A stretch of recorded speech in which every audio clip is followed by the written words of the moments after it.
عليكم ورحمة الله وبركاته. ازيكم حبايبي؟ عاملين ايه؟ يا رب تكونوا بخير. الفيديو بتاعنا النهارده يا جماعة هنعمل فيه النهارده على الغداء احلى طبق كبدة اسكندراني. خلاص، هتعمليه جنب طبق مكرونة شوية بطاطس محمرة، او هتعمليه جنب طبق بطاطس محمرة وشوية طحينة. خلاص، وبكده هتكوني خلصتي الغداء بتاعك النهارده. يلا بينا بسرعة نخش نشوف مقادير احلى طبق كبدة اسكندراني النهارده عاملة ازاي. يلا بينا. مقادير الكبده اللي معانا النهارده، انا معايا نص كيلو من الكبده. انا نقعاه بالليمون ونقعاه بالخل، ومعايا هنا ليمونتين انا عصراهم، وهنا نص كوبايه خل اللي احنا ما نقدرش نستغنى عنها اصلا. معايا هنا فلفل انا مخرطاه كده شرايح، ومعايا هاتي هنا الاول دي ربع معلقه بس من الكركم هتديله لون حلو شويه. هنا معايا توم مفروم، معايا كمون اللي احنا ما نقدرش نستغنى عنه في الكبده، معايا معلقه شطه ممكن تستغني عنها، ومعايا هنا معلقه ملح. خلاص، هي دي كل المقادير اللي معايا للكبده. طيب هنعمل ايه؟ انا حاطه طاسه فيها زيت على النار، لازم الزيت يسخن جامد جدا قبل ما احط فيه الكبده.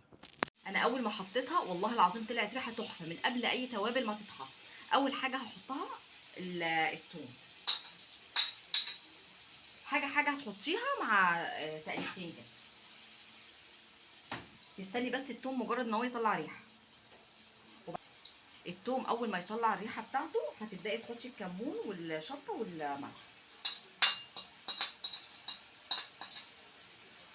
الكبده دي اصلا مفيش اسهل ولا اسرع منها.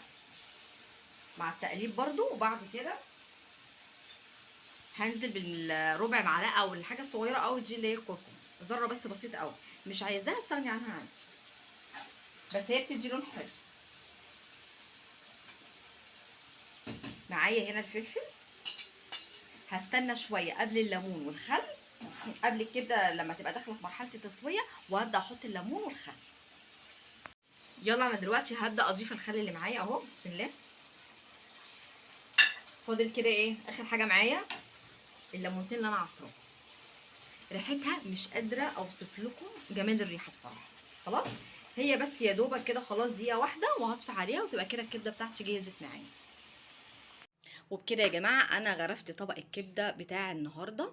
ماشي، وده كان الفيديو بتاعنا النهارده، عملنا احلى واسرع واجمل طبق كبده اسكندراني.